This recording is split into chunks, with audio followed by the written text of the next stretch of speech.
Assalamualaikum warahmatullahi wabarakatuh.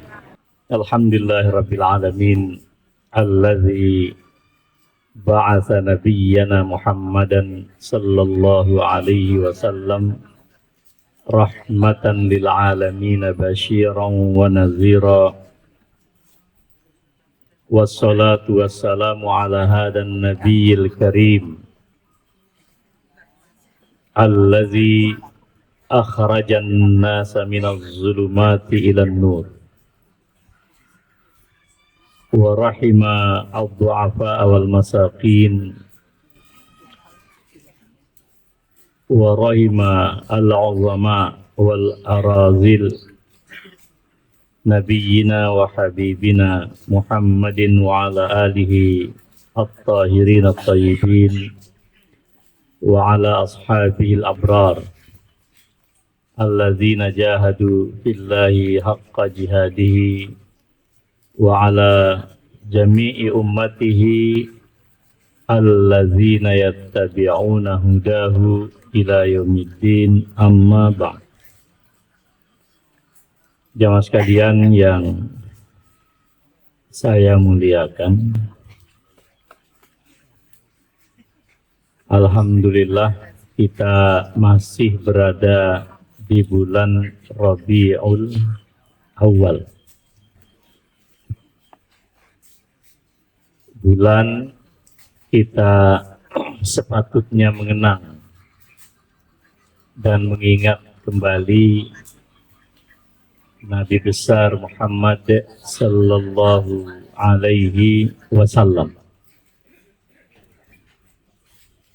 mengekspresikan kegembiraan kita, kebahagiaan kita dengan diutusnya Rasulullah sallallahu alaihi wasallam.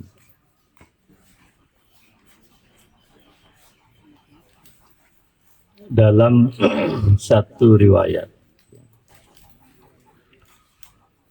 dinukil oleh Al-Imam Al-Bukhari bahwasanya seorang kerabat beliau saja yang tidak percaya dengan ajaran yang dibawa. Ada riwayat yang menunjukkan Abu Lahab diringankan siksanya oleh Allah Subhanahu wa ta'ala semata karena beliau pernah bergembira dengan lahirnya Muhammad sallallahu alaihi wasallam.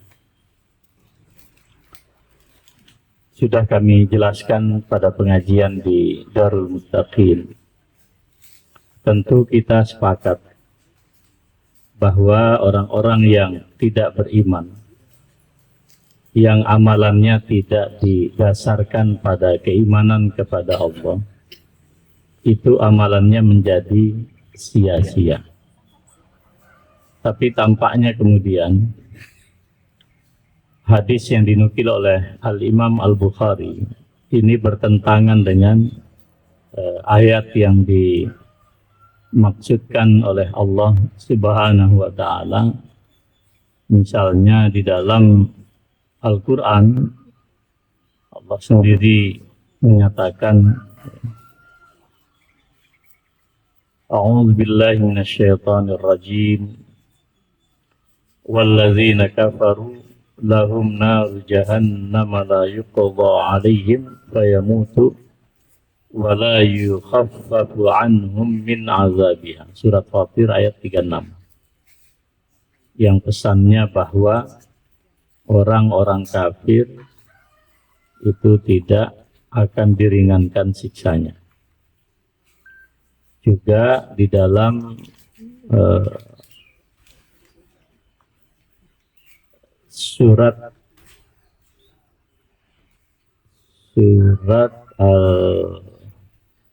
Muhammad, ya, surat Muhammad.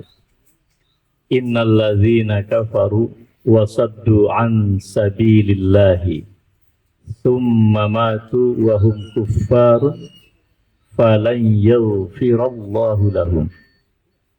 Sesungguhnya orang-orang yang kafir kemudian menghalang-halangi orang dari jalan Allah, kemudian mereka mati dalam keadaan kafir, maka Allah tidak akan mengampuni mereka. Yang sering kita baca, innallazina kafaru min ahlil kitabi wal musyrikina fi nari jahannam. Mereka di neraka jahanam khalidina fiha. Mereka kekal di dalam neraka jahanam. Dari sini para ulama kemudian berdiskusi sehingga kesimpulan mereka menyatakan bahwa satu dari sisi kritik hadis dikatakan bahwa hadis yang dinukil oleh Imam Bukhari oleh Urwah itu tidak menyebut sumbernya dari mana. Tapi beliau langsung mengatakan bahwa sepeninggal Abu Lahab, kemudian ada kerabatnya yang bermimpi dan bertanya kepada Abu Lahab, bagaimana keadaannya di sana? Jawabannya sangat menderita dengan siksa, kecuali bahwa pada hari Senin beliau diringankan siksanya oleh Allah dan diberikan seteguk air karena bergembira dengan lahirnya Rasulullah Sallallahu Alaihi Wasallam. Sebagian ulama mengatakan hadis ini mursal. Jadi mursal itu seperti apa? Tiba-tiba saya mengatakan, oh ya, tadi malam Pak Saiful Bahri telepon saya. Gitu. Mesti ngawur. Karena mesti saya tidak pernah ketemu Pak Saiful Bahri karena beliau sudah meninggal. Tapi dengan percaya diri saya mengatakan yang ngomong ke saya Pak Saiful Bahri ini adanya hadis mursal. Mungkin hal yang lain gitu. Ini contohnya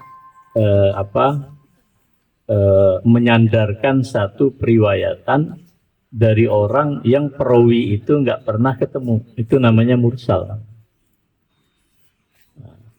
Maka ulama mengatakan hadis ini mursal karena tidak teridentifikasi Urwah mendapatkan dari siapa. Itu satu, ada kritiknya gitu ya. Kedua kritiknya, toh hadis ini juga kalaupun diterima, okelah diterima, tapi dia berbicara tentang mimpi. Dan mimpi tidak bisa dijadikan sebagai dasar dalam beragama. Nah, saudara sekalian, kalau membaca hadis semacam ini, kita kalau berdebat tentang seperti yang saya sampaikan tadi, maka kita tidak pernah menemukan suatu pesan yang sifatnya lebih esensial, yang lebih mendasar sebetulnya. Karena ketika kita berbicara ini, orang mimpi nggak apa-apa, selama mimpi itu tidak bertentangan dengan akidah dan tidak berbicara tentang halal dan haram. Contohnya apa? Tiba-tiba Pak Hasan bermimpi, tadi malam saya kedatangan seorang wali dan menyuguhkan saya khamar. Tidak boleh. Karena khamar itu lalu mengatakan, oh kalau gitu khamar sekarang sudah halal. Karena tadi malam saya ketemu wali Songo. Nah, itu nggak boleh. Karena sudah menyangkut itu. Tapi kalau suatu ketika kita bermimpi ketemu siapapun gitu dengan orang soleh, kemudian ada pesan-pesan kebaikan dari orang soleh itu, dan pesannya tidak bertentangan dengan ajaran agama, maka tidak ada masalah. Itu bagian juga dari wahyu. Nah, saya cenderung kepada para ulama yang mengatakan hadis ini tidak perlu dibaca secara kontradiktif. Karena ada hadis yang lain dan hadisnya sahih, nggak bisa disangkal. Riwayatnya Imam Muslim. Apa bunyi hadis itu? Al-Abbas bertanya langsung kepada Rasulullah, wahai Rasulullah, Abu Talib pamanmu itu melindungimu, menolongmu dalam dakwahmu. Apakah itu bermanfaat baginya? Lalu Rasulullah menyatakan, Allah perlihatkan aku tentang pamanku yang sedang sangat menderita di api neraka yang mendidih. Lalu kemudian Allah meringankan siksa Abu Talib. Itu hadisnya sahih. Sehingga para ulama mengatakan di antara sekian banyak syafaat, ada satu syafaat yang disepakati oleh ulama, yaitu syafaat khusus baginda Rasulullah yang berlaku kepada Abu Talib. Tapi Abu Talib itu enggak langsung masuk surga, enggak, hanya diringankan siksanya. Sehingga para ulama diantaranya Imam Al-Baihaqi mengatakan, kalau ingin membaca riwayat tentang Abu Lahab, maka membacanya seperti ini. Tidak menutupi kemungkinan bahwa Abu Lahab pun juga sebagaimana Abu Talib mendapatkan suatu perlakuan khusus. Dia tidak bertentangan dengan Quran. Kenapa? Dia tetap di neraka, hanya saja diringankan. Itulah nggak apa-apa lah diringankan, Bu, kasihan. Iya kan? Sudah membantu keponakannya. Bayangkan kalau Rasulullah dulu dibunuh.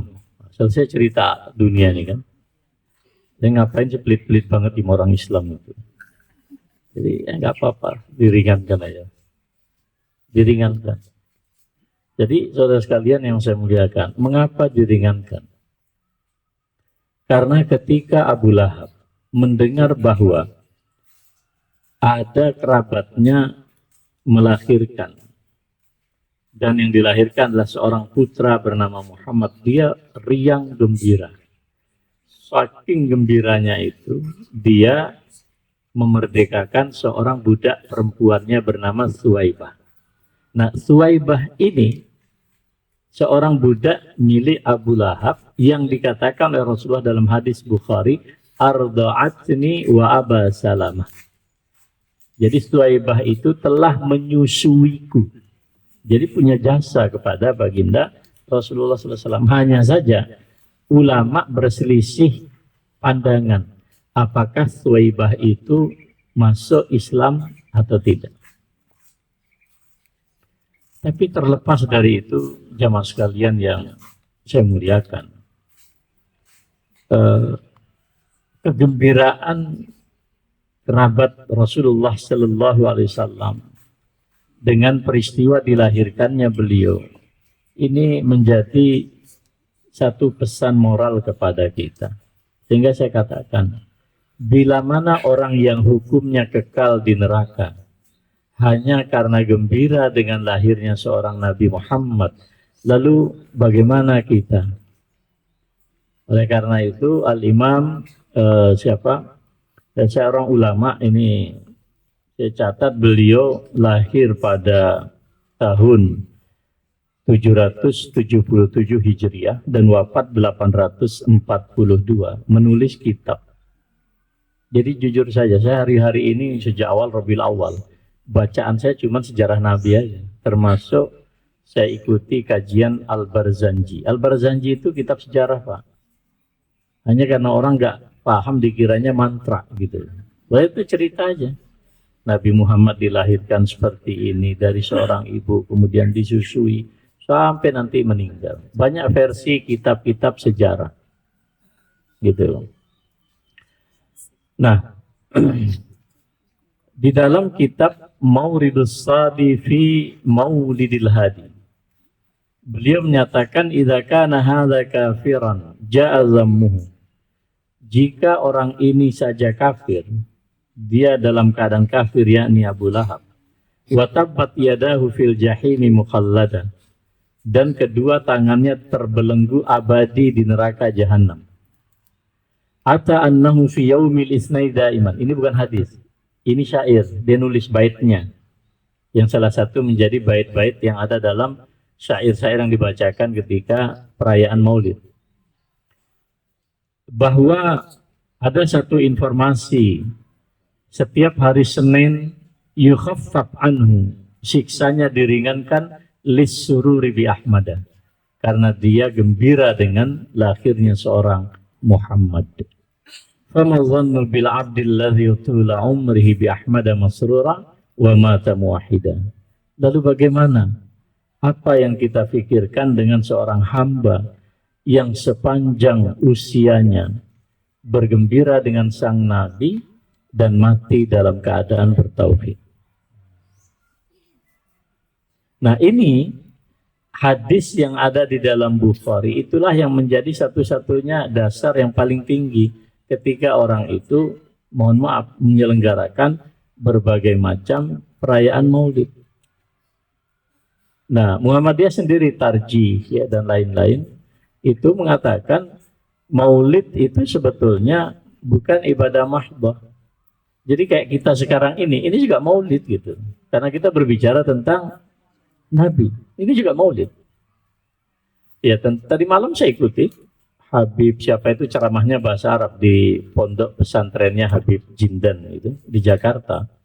Itu yang masyaikh dari Arab, berbahasa Arab, dan saya kira tidak ada yang aneh-aneh dari ceramah mereka. Saya paham, nggak perlu terjemah lah insya Allah. Setelah itu ada tausiah dari pejabat Pemda DKI, lalu kemudian tausiah dari Habib Jindan sendiri, biasa saja. Isinya pengajian. Iya kan? Hanya memang pengajiannya itu diperbanyak dengan ucapan-ucapan selawat. Dan selawat itu jelas syariatnya, apalagi di hari Jumat. Jadi tentang selawat ini Rasulullah SAW menyatakan dalam hadis yang sahih, man shalla alayya salatan sallallahu alaihi biha asyra. Siapa yang berselawat kepadaku 1 kali, Allah balas 10 kali. Allahumma shalli ala Muhammad. Sallu ala Nabi Muhammad, itu artinya apa? Selawatlah kalian kepada Nabi Muhammad. Allahumma shalli wa sallim alaihi. Jadi apa yang salah? Gak ada yang salah. Hanya nggak terbiasa. Sehingga Imam Ibnu Taimiyah menyatakan as-salatu ala nabi tasilu ilaihi minal ba'idi kama tasilu ilaihi minal qarib. Jadi selawat kepada Nabi sampai meskipun dari tempat yang sangat jauh, kita 9 jam perjalanan pesawat udara dari Jogja, itu sampai kepada baginda Rasulullah, sebagaimana juga selawat waktu itu saya ucapkan di depan makam beliau. Allahumma shalli ala Muhammad. Sampai. Bahkan hadis juga yang bisa dijadikan dasar dalam beragama, Rasulullah menyatakan, barang siapa mengucapkan selawat kepadaku dari umatku, maka saat itu Allah mengembalikan ruh kepadaku dan aku menjawab salawat tersebut. Allahumma shalli ala Muhammad. Ruh Nabi datang, bukan datang ke sini. Ruh dikembalikan ke jasad beliau. Jangankan jasadnya Rasulullah, banyak loh para ulama yang jasadnya itu tidak dimakan tanah. Jangankan jasad Nabi, jasad para ulama pun tidak usah pergi jauh ke Timur Tengah, ke Arab Saudi, ke Mekah, Madinah. Di Indonesia juga demikian. Jasad mereka.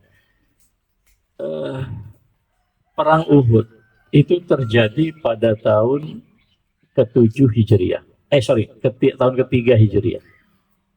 Yang meninggal 70 orang. Yang meninggal 70 orang. Nah, itu kalau dari kampus kami itu ada oase. Jadi ada wadi. Wadi itu ya saluran air itu besar kayak sungai tapi kosong. Biasanya ada airnya nanti pada musim dingin. Ada musim hujan banyak airnya itu. Nah, itu kalau tidak salah ya, 100 tahunan itu. Setelah peristiwa itu, artinya para sahabat sudah mati. Itu kemudian terjadi erosi.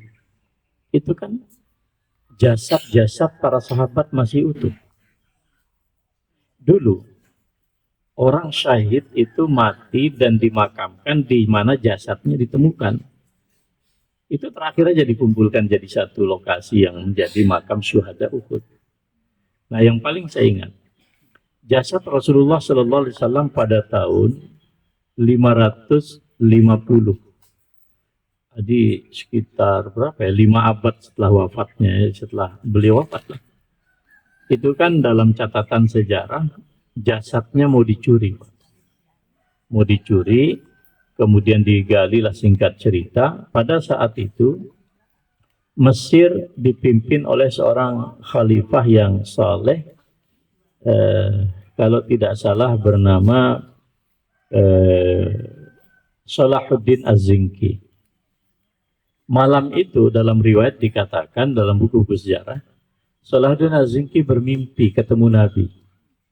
Dalam mimpinya Rasulullah SAW datang kepada beliau dan mengatakan, selamatkan aku dari 2 orang ini. Ini orang ini pirang. Secara tampilan fisik kelihatannya orang berkebangsaan dari Eropa. Dia tidur, dia bangun, dia tidur kembali, datang lagi Rasulullah sampai peristiwa mimpi itu terjadi 3 kali dalam semalam. Rasulullah SAW dalam mimpi menemui beliau dan mengatakan, tolong selamatkan aku dari kedua orang. Singkat cerita, beliau bermusyawarah dan kemudian menyiapkan pasukan berkuda menuju ke Madinah. Nah, di Madinah beliau kemudian pergi ke Masjid Nabawi seperti biasa, menyampaikan salam di hujrah, di kamar Rasulullah SAW, dan mengumpulkan penduduk Madinah. Nah, ketika penduduk Madinah dikumpulkan, semua ditatap wajahnya satu-satu dan tidak ada wajah yang ditunjukkan oleh Nabi dalam mimpi. Kemudian dikatakan, ini ada orang belum datang. Nah, barulah ada seorang penduduk Madinah mengaku bahwa di rumahnya itu ada tamu 2 orang. Orang asing. Dipanggillah. Begitu dipanggil, betapa dahsyat kekagetan ya, keterkejutan Nuruddin Az-Zinki. Bapak Ibu bisa cek di Google. Nuruddin Az-Zinki. Begitu ditatap wajahnya, persis seperti wajah yang ditunjukkan oleh baginda Rasulullah SAW. Lalu pergilah ke tempat pemondokan. Di tempat pemondokannya nggak ada apa-apa. Terdetik di dalam batin benaknya itu untuk membuka karpet. Ternyata disitulah sudah ada lubang. Nah, galian lubang itu sudah hampir menyentuh jasad Nabi. Ya kan? Lalulah disidang dan pengakuannya, ya memang dia diutus untuk melakukan hal itu, dan setiap malam dia menggali tanah yang kalau pagi dia bawa koper lah bahasa kita, pergi ke Baki untuk membuang tanah galian. Ya memang pada akhirnya dia dipancung. Nah, sejak itulah kemudian Masjid Nabawi, terutama bagian depan persegi 4 itu dicor pakai timah sampai sekarang. Itu saya ingat persis cerita, itu hafal karena dulu guru-guru saya sering menceritakan itu. Jadi jamaah sekalian yang saya muliakan, kita tentu tidak tahu bentuknya, bagaimana bentuk ruh itu dikembalikan. Nah, nanti aja lah kalau kita ketemu Rasulullah, kita tanya beliau itu. Makanya sekarang targetnya ingin ketemu Nabi dulu. Iya kan? Jadi sampai takzim sekali para ulama. Al-Imam Malik ya. Al-Imam Malik, Imam Madinah. Beliau kalau pergi ke Madinah, ke Masjid Nabawi di area pekarangan Madinah itu, beliau selalu membuka terompah, membuka sendal. Ketika ditanya oleh muridnya, ngapain Anda membuka sandal? Dia mengatakan, saya merasa tidak pantas menginjak tanah dengan sandal, sementara Nabi dulu menginjaknya dengan kakinya yang mulia. Kayak begitu. Dan kayak begini nggak ada urusannya dengan kultus, nggak ada sama sekali. Kurang apa suami cinta istri, istri cinta suami, tapi kan tidak pernah kita sampai meningkat pada derajat kita menghambakan diri kepada suami atau istri. Kurang apa kita cinta anak. Jadi jemaah sekalian yang saya muliakan. Nah sekarang ini saya melihat ada orang memperlakukan baginda Rasulullah Sallallahu Alaihi Wasallam itu kayak apa ya? Kayak orang biasa itu. Tidak ada apa sentuhannya, nggak ada. Jadi sampai Allah mengingatkan kita, Nabi ini karunia dalam hidup kita. Nabi ini karunia, dan karunia nggak pernah kita minta. Panjenengan kapan sih masuk Islam? Kan bingung menjawabnya, Pak. Ya. Tahu-taunya saja kita menikah sudah dalam suasana yang sangat hening. Ya, mari kita beristighfar 3 kali gitu kan, astagfirullahaladzim dan seterusnya. Apa syahadat lagi? Asyhadu an la ilaha illallah dan seterusnya. Lalu kemudian kunikahkan bla bla dan seterusnya. Suasananya menjadi sangat hening. Kan kalau ditanya, pernah nggak kita request bahwa suatu saat kita menjadi muslim? Kan nggak pernah. Pernah nggak suatu saat kita berharap kepada Allah bahwa yang menjadi nabi kita Muhammad bukan Nabi Isa, bukan Nabi Musa? Kan tidak pernah juga. Itu artinya Nabi hadir dalam kehidupan kita ini given, Pak, sesuatu yang memang anugerah. Kenapa? Ada banyak orang pingin dekat dengan Nabi tapi nggak bisa, Pak. Coba lihat orang-orang kafir, Pak. Mereka kagum dengan Nabi Muhammad tapi nggak percaya.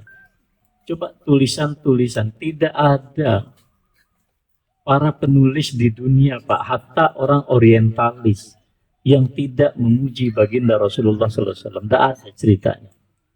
Satu-satunya manusia yang dipuji sedemikian rupa, bahkan oleh orang yang tidak beriman, diletakkanlah beliau sebagai tokoh nomor 1 yang sangat berpengaruh di dunia. Nah, kok mereka tidak iman? Nah, kalau dibandingkan dengan pengetahuan kita yang tidak pernah meriset Nabi, yang tidak ada apa-apanya pengetahuan kita. Pertanyaannya, mengapa mereka tidak beriman? Iya. Tapi pada saat yang sama, ada sahabat saya namanya, ini mesti kalau Pak, ini musuh bebuyutannya Pak Lasiman. Iya kan? Siapa namanya Ustaz yang dari yang alumni Pondok Pesantren Muhammadiyah Sobron? Sudah di Pondok Pesantren Muhammadiyah, dibiayai oleh uang umat di Muhammadiyah. Ya, fakultasnya perbandingan agama, bukan sekedar murtad.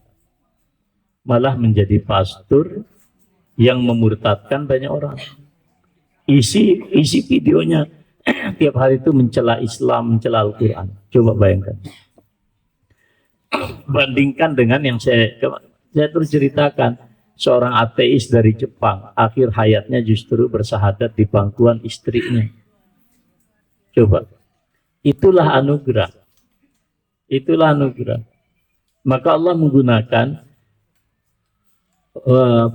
laqad manna itu Allah menganugerahkan suatu nikmat yang sampean nggak pernah minta.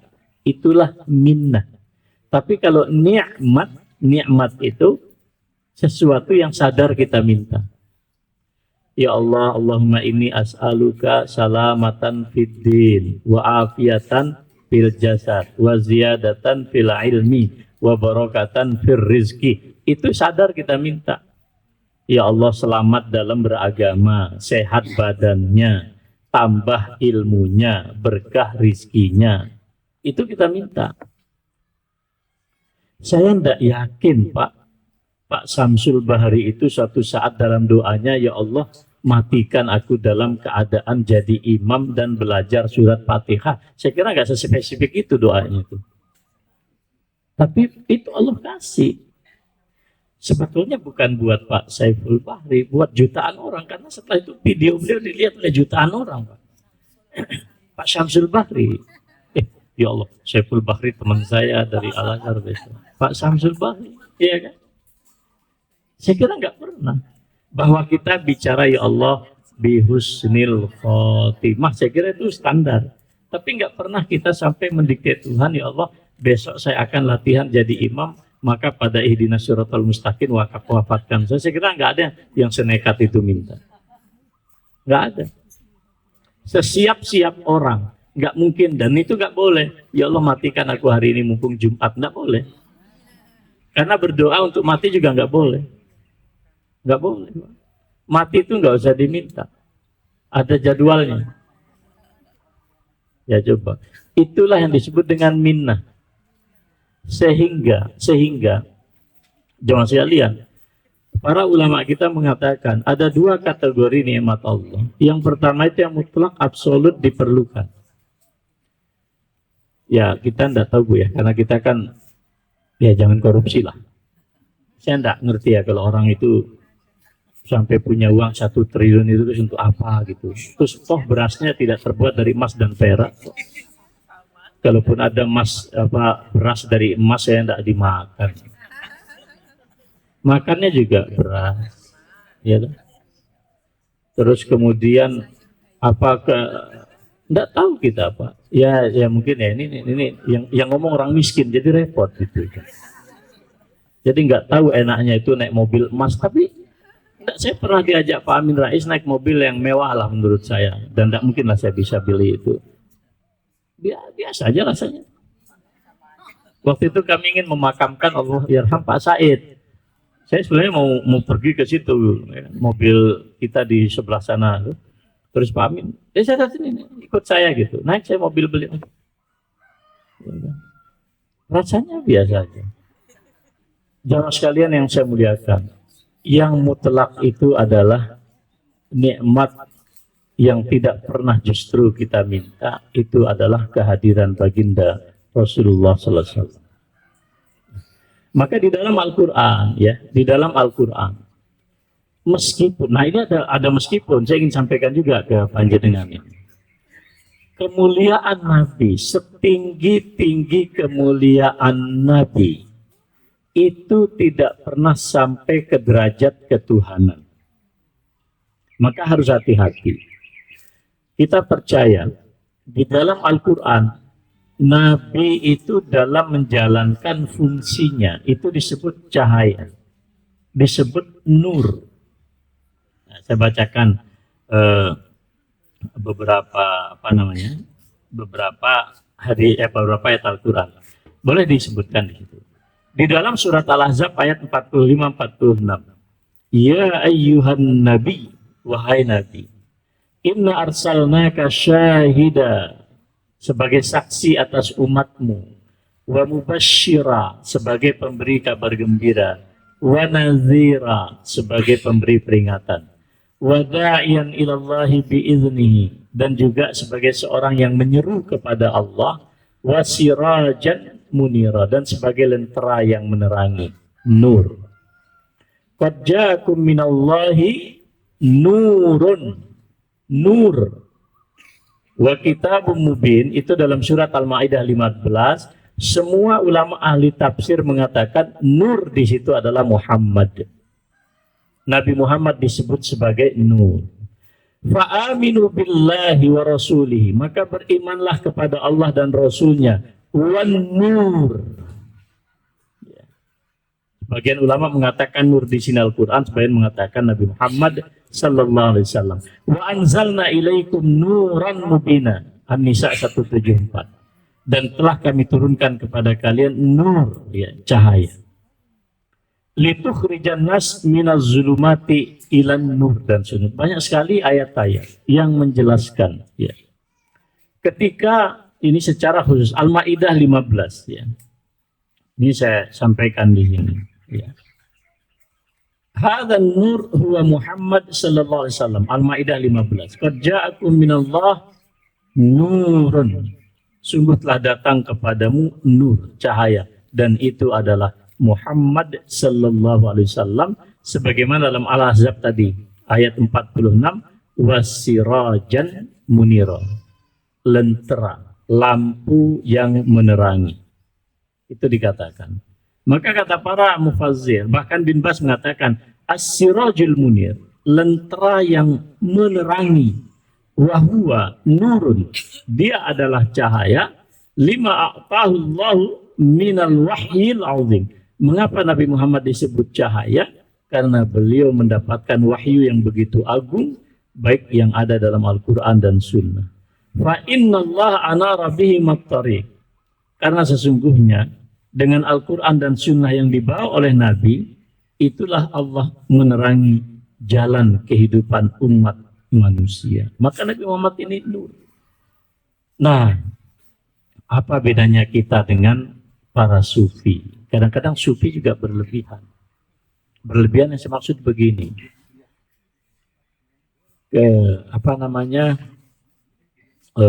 Ada di dalam ini, maaf saya catat, enggak hafal saya teksnya itu. Misalnya begini.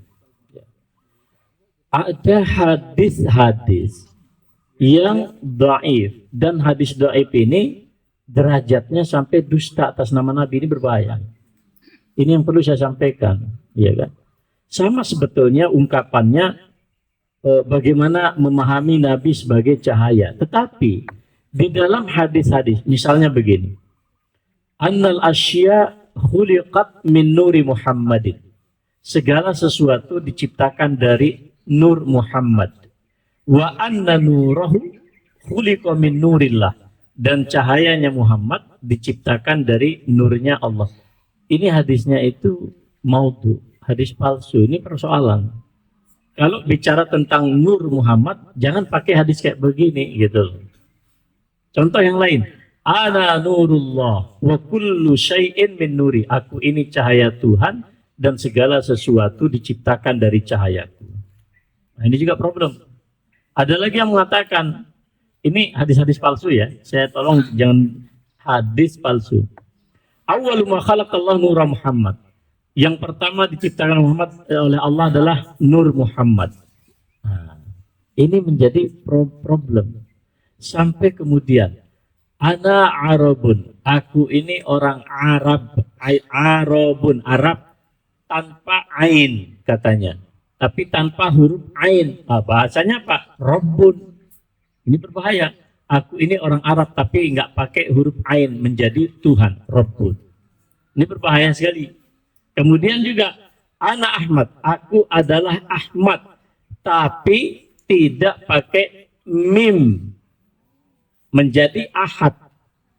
Kalau Ahmad kan alif, ha, mim, dal. Ahmad. Tanpa mim menjadi alif, ha, dal menjadi Ahad. Yang Maha Esa.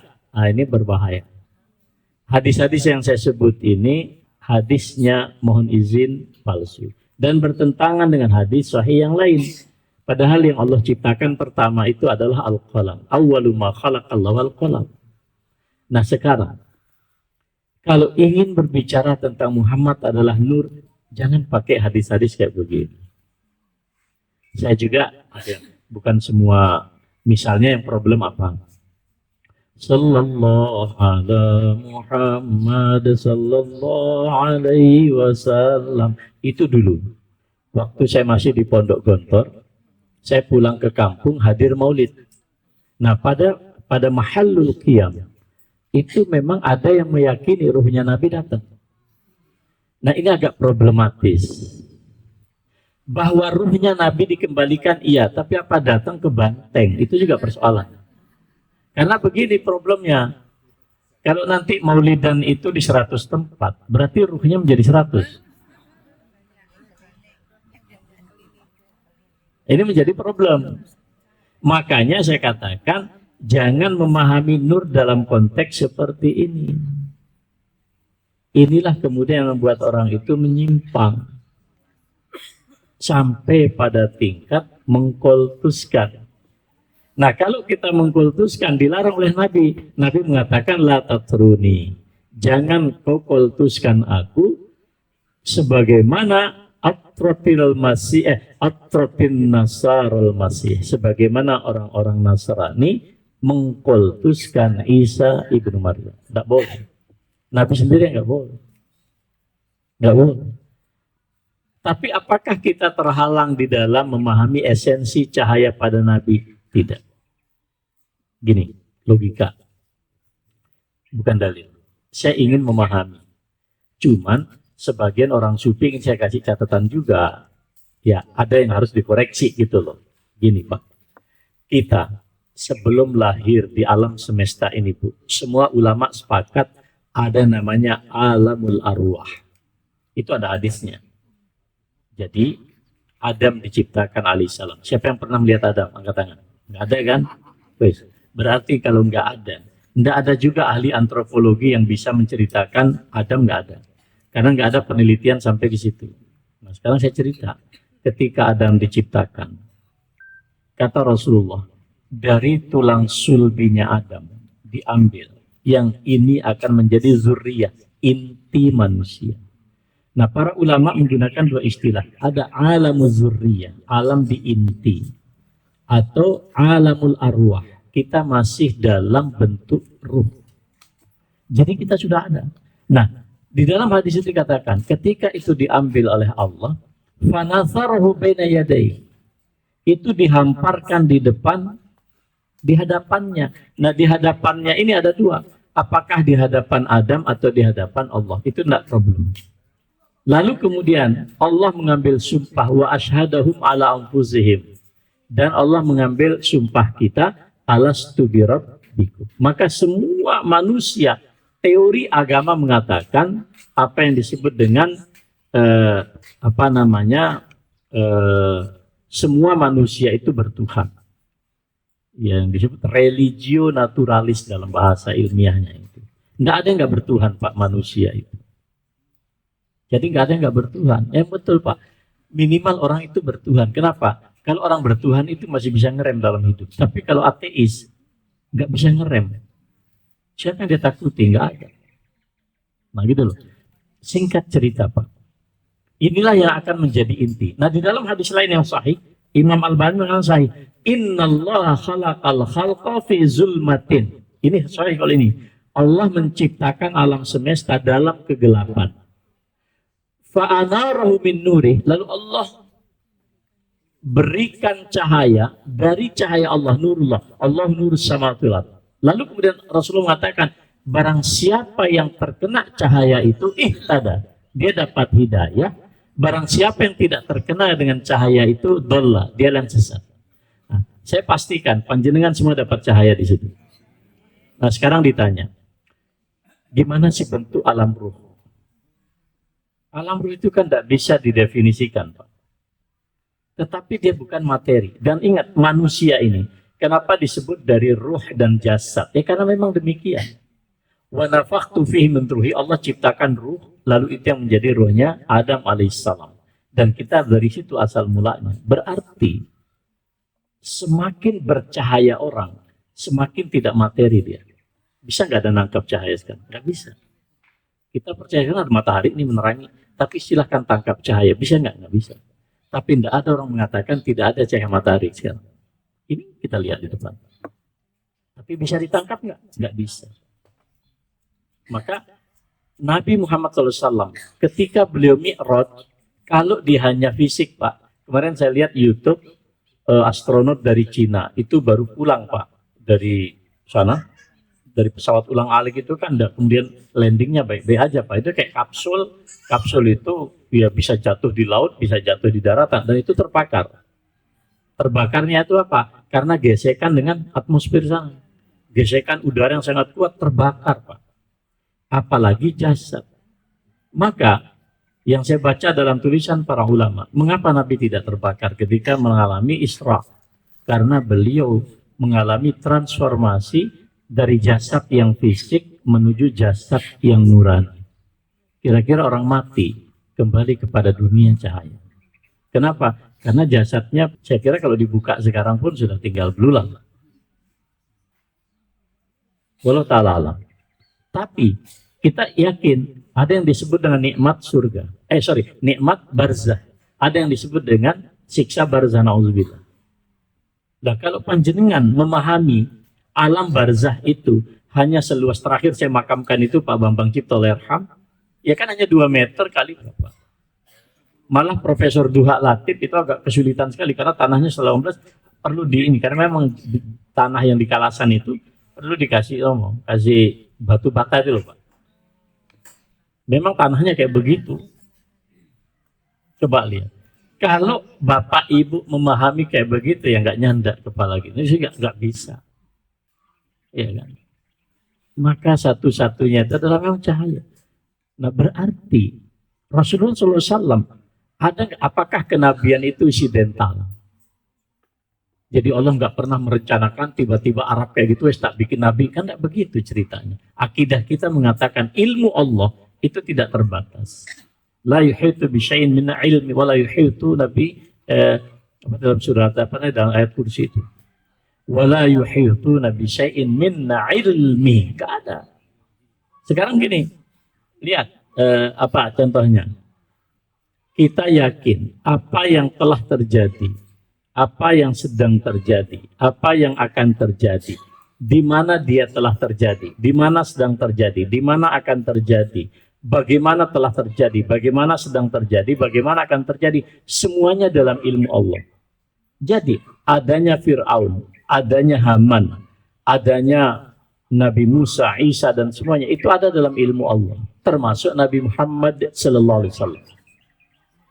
Berarti kemuliaan Nabi itu memang sudah dari sonoknya. Beliau memang akan membawa cahaya Allah ini sudah dalam perencanaan Allah. Yang gak usah jauh-jauh. Jangankan Rasulullah. Ayah saya nanti malam mati, kita bisa bicara, karena sudah meninggal. Pagi ini ibu saya bilang, Pak, saya pamit nengok anak-anak. Waktu saya masih kecil, mau pulang kelompok tidur. Ayah saya bilang, kamu jangan pulang, kamu nanti tidak ketemu saya. Yang bicara Ainul Basirah, bukan Ainul Basar. Cuman seringkali kita abai, sering abai. Saya sangat yakin orang yang meninggal biasanya ngirim signal. Pak Syamsul Bahri pagi gini habis ngaji waktu itu jam 8 tuh udah ngirim pesan ke kita semua.